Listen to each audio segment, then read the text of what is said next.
Hi there, folks, and greetings from a very hot and sultry UK. Summer seemed to arrive proper just a few days ago, and we're so not used to it here. So forgive me if I look a little bit shiny today. So this video, couple of my subscribers recently asked me what would be the best Dickens novel to start with, and it got me thinking that perhaps it would also be a good idea to have a look at what classics in general to start off with if you're not used to reading the classics and you want to know where to start. So this video is all about what classics I would suggest if you're not used to reading classic literature. And it's mainly, I have to say, it's mainly classic English literature because that tends to be what I read. I don't want to make this a really, really long video, although I've got a huge pile of books here. Yes.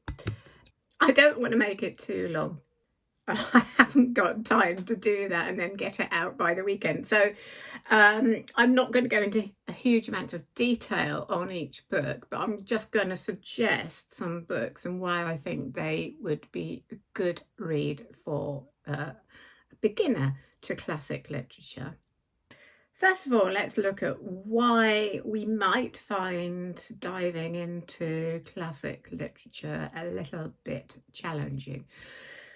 Well, if you're used to reading modern books, in today's world, writing tends to be much more fast-paced. And it's usually, in our modern, impatient world, we like to get straight into the action. So if you read modern novels, you'll find things happening straight away and it moves along at a pretty good pace.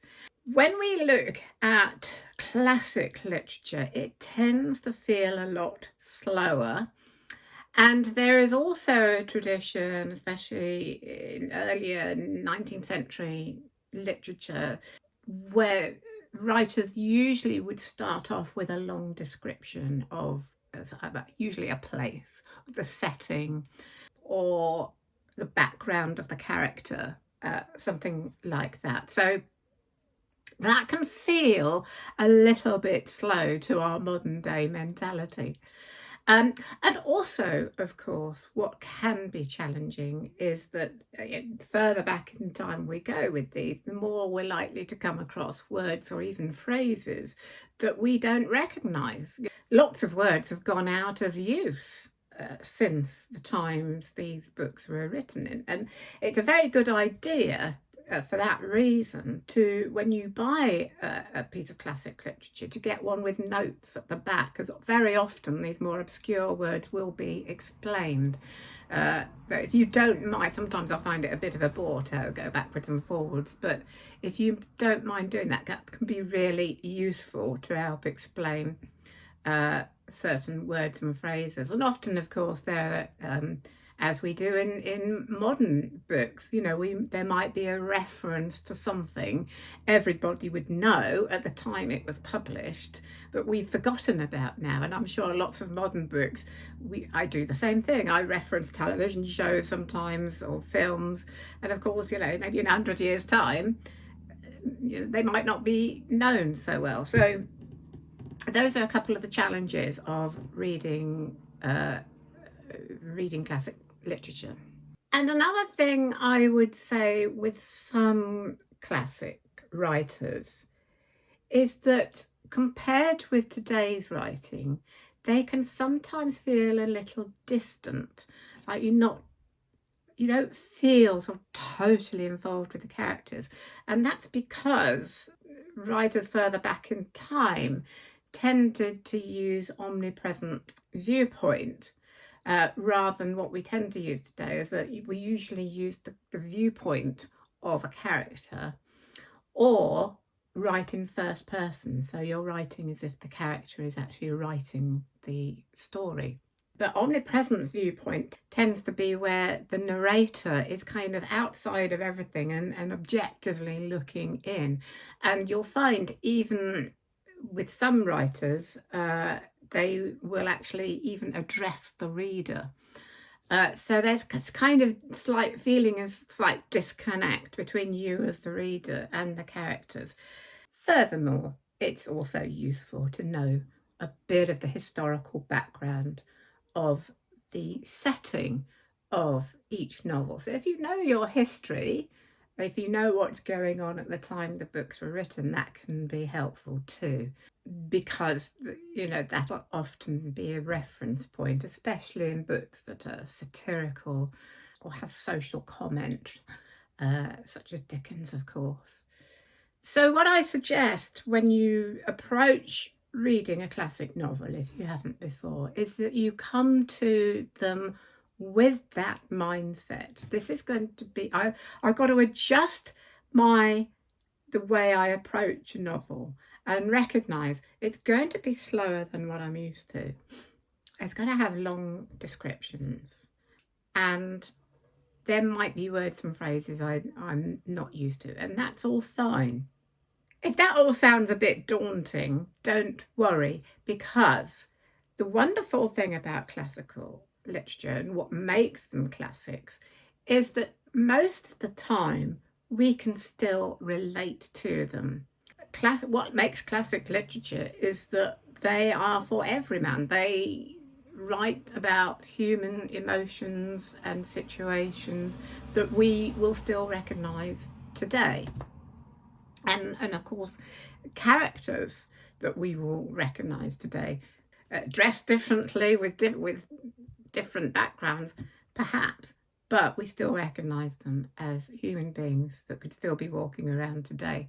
Also, I think with the sort of more longer descriptions, you tend to get more beautiful prose than you often do in more modern books. That's not to say you don't get that in modern books, but it's very often one of the purposes of writing in that day was to write with a kind of elegance, maybe to make the reader just stop and feel something about a setting or a character.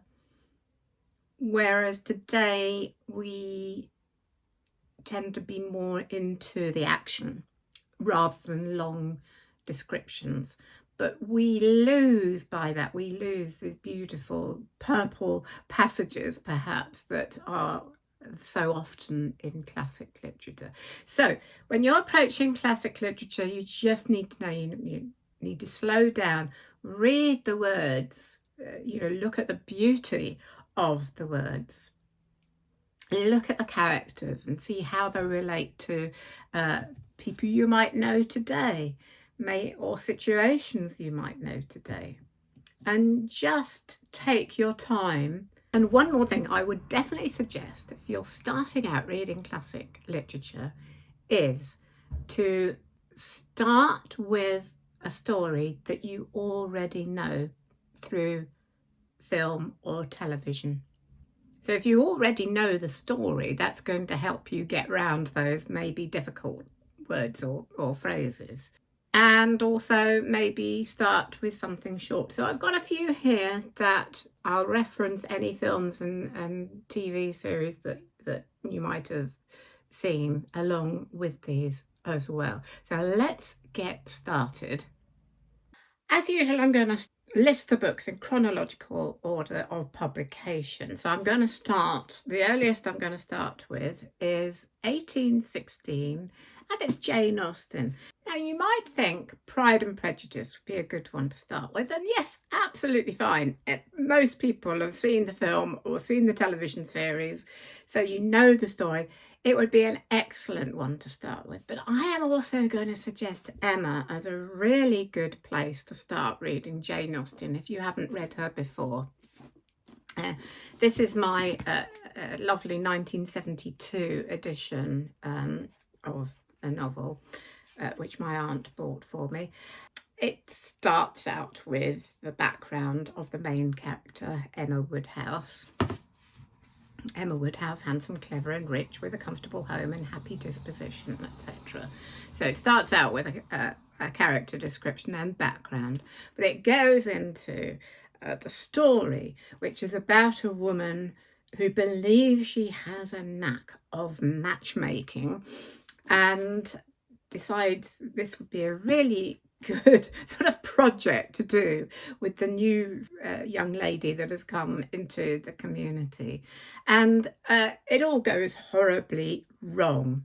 And it's very, very funny in that respect.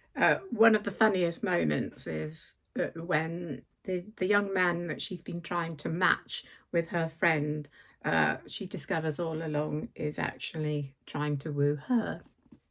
And it's one of the funniest moments in the book. There is the film, of course, and also there have been televised series. But you might be interested to know also that the film Clueless was based on the story of Emma too. So if you've seen any of those films, you'll already know the story. So I think that's a really good one to start with Jane Austen, or of course Pride and Prejudice, of course. So Tilly is here, but it's too warm, isn't it, Tilly? There you are. She's finding it a little too warm to get on my lap at the moment. My next novel is a famous piece of Gothic horror, and it's Frankenstein by Mary Shelley. Mary Shelley, of course, was the wife of the poet Percy Bysshe Shelley, and she was also the daughter of one of the first women's rights advocates, Mary Wollstonecraft. She wrote this when she was just 18, which is pretty phenomenal.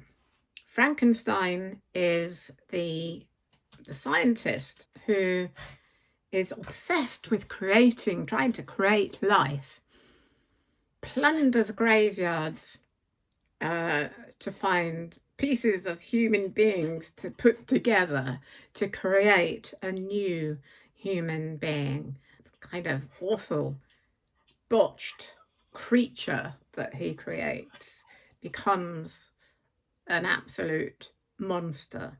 If you've seen the really old films, they are kind of more of a monster tale, but they do conjure up the pathos of the monster. The book splits you in two in many ways, because on the one hand we feel sympathy for this poor creature who has been put together, is horrific, is frightening. People run away from him, and he's incredibly lonely, and he's also incredibly angry. And so, of course, we're also horrified by the things that he does. It's such an extraordinary piece of literature, and I've included it because you're likely to know the story. But with the novels, there's always so much more depth than you will get in the films. But it starts out with a series of letters before it sort of gets into the story, which is it kind of eases you in that way, because the letters are quite interesting. So I would suggest it because it's so famous, so you're going to know the story, but this will lead you into a much deeper understanding of the whole story of Frankenstein and his monster. Now I'm going to talk about Dickens. I'm going to suggest a couple, actually. First of all, one we all know and love, and one we all see every Christmas, is A Christmas Carol.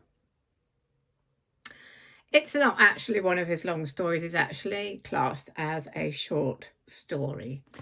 So, two reasons why it's a really good one to get into as a beginner in the classics.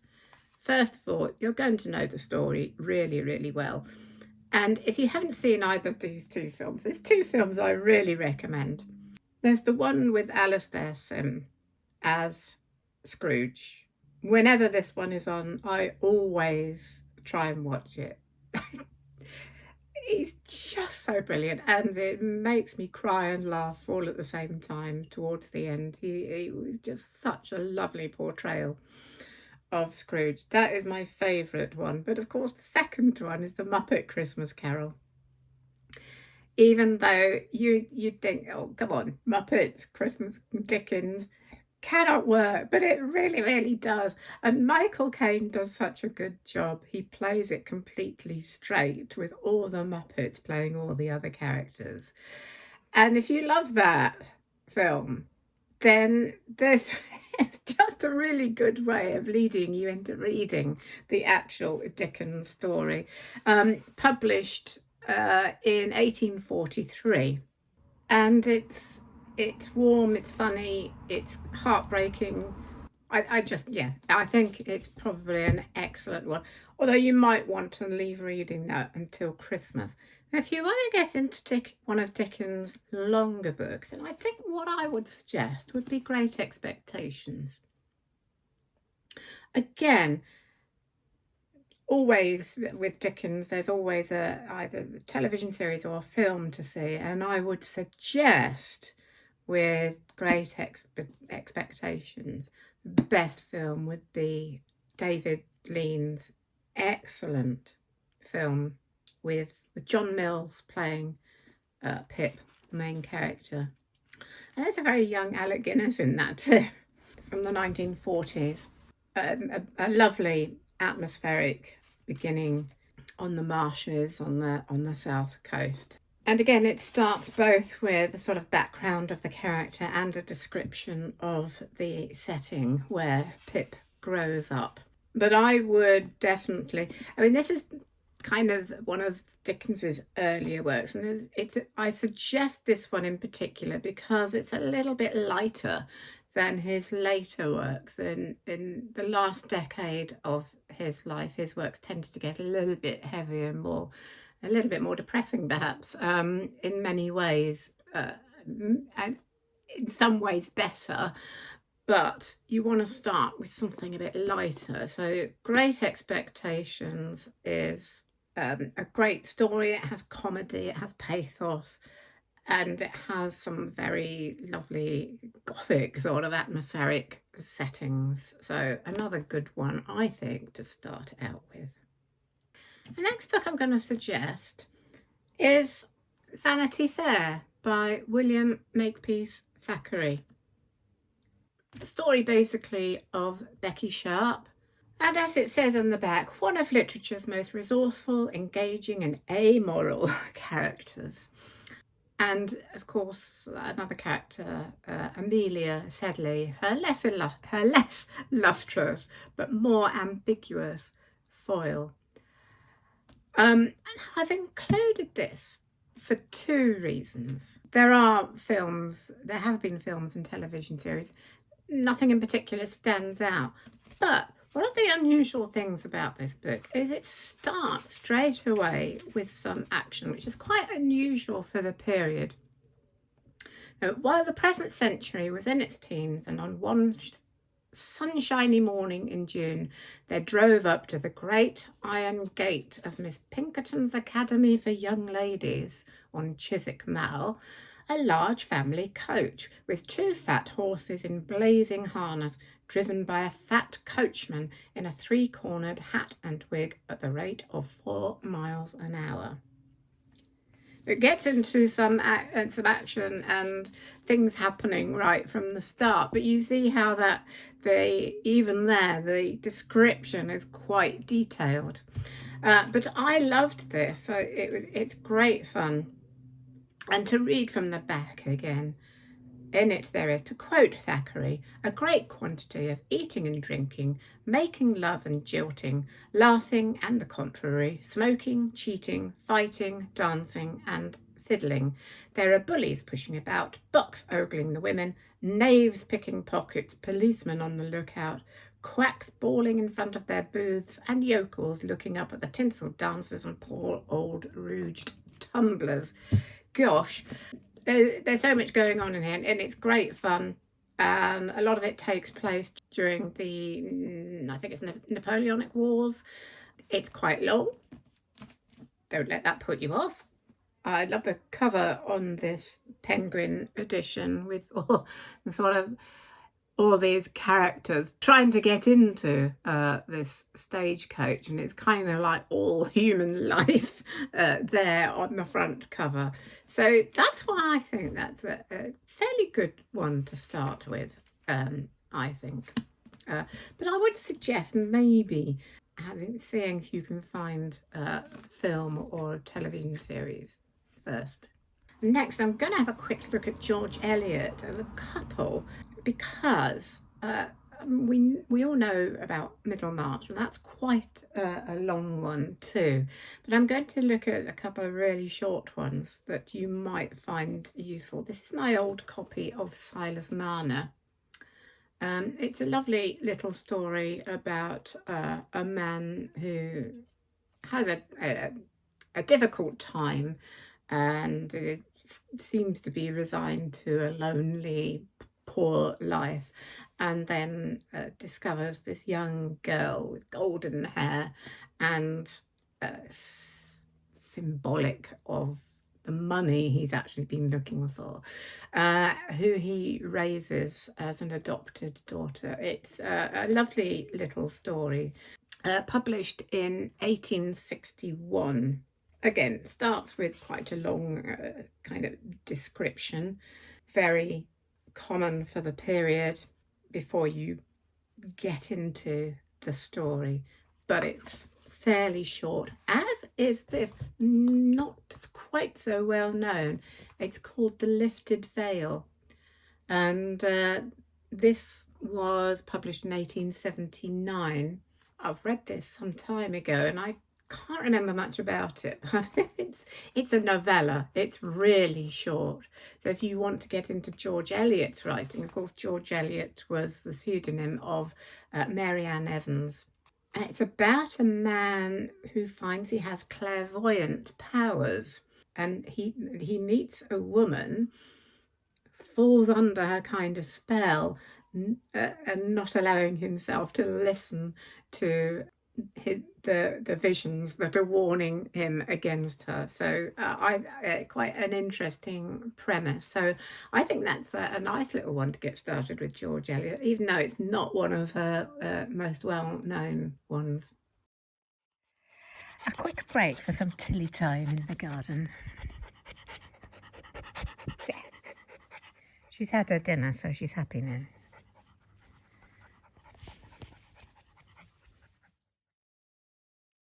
Got tea. If you can hear a whirring in the background, I've got a fan going here now. And the next book I've chosen, it might look a little bit chunky for a first classical read, and it is. It's Anthony Trollope's The Way We Live Now.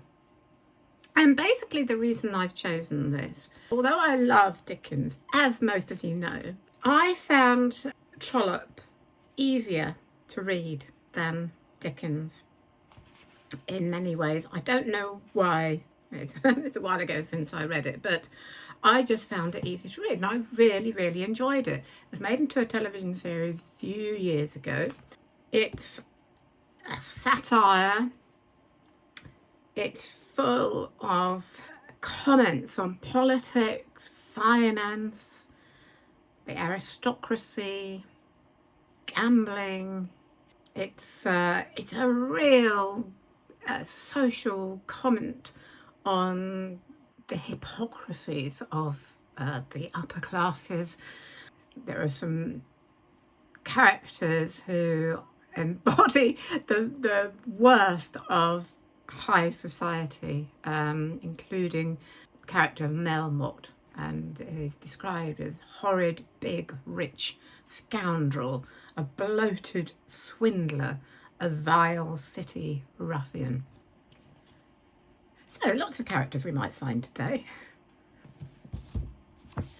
And so yeah, although it looks big, it is big, it's a long read, but if you find Dickens a little difficult, then you might find him easier to read. So that's why I've included Trollope's The Way We Live Now. Now, another story you might know quite well, was by Robert Louis Stevenson, and it's another sort of gothic horror. It's Dr. Jekyll and Mr. Hyde. This is from a book of short stories by Robert Louis Stevenson. So Dr. Jekyll and Mr. Hyde is basically a short story, or you might call it a novella. So it's one of those books where you're probably going to already know the story of a study, basically, of man's dual nature.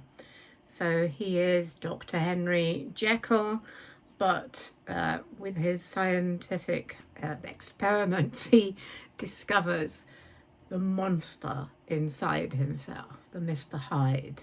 And so it's quite a thriller, it's quite horrifying, it's darkly psychological, but it's short. So that's definitely one you might consider trying. I also would really recommend his other short stories. The one I read recently, last Christmas, was actually set on Christmas Day. It was called Markheim. I really enjoyed that. Again, another darkly gothic story for a Christmas Day. Quite scary. And again, very psychological. So you might want to try reading some of Robert Louis Stevenson's other short stories as well to get you into his writing. Just coming into the early 20th century, I strongly suggest, if you want to look at early 20th century classics, I would suggest E.M. Forster and A Room with a View. We've looked at this before in my other videos, but it's I think it would be a lovely one to start off with the early 20th century classics. It's very summery. You probably have seen the film with Helena Bonham Carter. It's a coming of age story, begins in Florence, and then returns to England, where she has to decide on the the rather uptight fiance that she had previously chosen, or the man she has met in Florence, which actually kind of stirs up some much more deep and real feelings. It's warm, it's sunny, it's lightly amusing, and it's also very, very readable. So a good one to start with for your 20th century classic, published in 1908, by the way. And if any of you are interested in getting into classical plays and Shakespeare, I'm going to suggest one here. I would normally suggest with plays, getting into more classical plays, that you try and get to see productions by really good companies, such as the Royal Shakespeare Company, of course, because plays at the end of the day are meant to be seen rather than read. But if you are interested in reading Shakespeare's plays, I would very strongly suggest starting with A Midsummer Night's Dream, a comedy of lovers, fantasy, fairies, people being turned into donkeys, lovers falling in love with the wrong people, a comedy of the mechanicals, the working men who come together to form a play within the play. It's such fun. It may be that you know the story. I just think it's a lovely one to start with if you wanted to start reading Shakespeare. But of course, another one where you would really probably know the story very well is Romeo and Juliet. So I would suggest those two for Shakespeare: A Midsummer Night's Dream or Romeo and Juliet to start with. Of course, Midsummer Night's Dream is comedy and very light, whereas Romeo and Juliet is a tragedy and, as you probably know, doesn't end well. So, you know, pays your money, you takes the choice. I'm just going to suggest a few more. Of course, with American literature, you've got Little Women. I would suggest Tom Sawyer. I read that when I was around about 12, 13. I loved Tom Sawyer. It's a really good one, either for children or adults. I remember the opening. I don't have a copy now, but I remember the opening. Tom, no answer. Tom, No answer. It's great. Great opening to a story about a boy, a rather mischievous boy. So, yeah, I suggest those two for American literature off the top of my head. Other English literature ones I probably suggest something like Jane Eyre by Charlotte Bronte, of course. Again, another one you're quite likely to already know the story.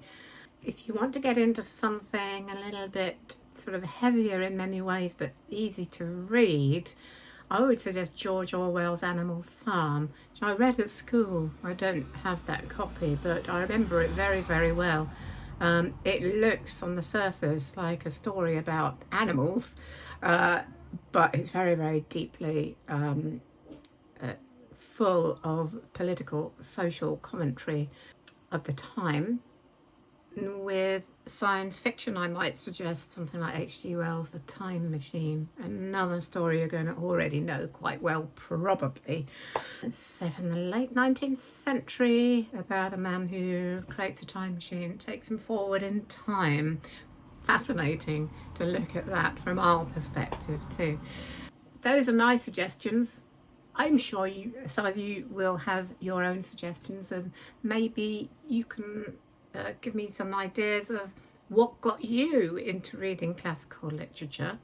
I think for me, one of the first actually I read that wasn't from school, from the school curriculum, was probably Oliver Twist by Charles Dickens. Another one where you're probably going to know the story. And I read that at quite a young age, and so it was quite challenging for somebody of that age, but I knew the story as my father was in the musical, but of course the book is much richer, much more detailed and much darker. But yeah, so I hope you've enjoyed those suggestions. Do let me know what you think, and if you've got any suggestions. I've done some previous videos on classics, one of which will be coming up here. And don't forget to subscribe for more book lists, book reviews. I've got a book review. I've got a lovely biography coming up for review, which should be next week. And then there'll be another A to Z of authors coming up. Loads more. There's going to be loads more over the coming weeks. So keep subscribed, and I'll see you again soon. Oh, you want to see Tilly? Where is she? There she is, in the garden, enjoying the sun.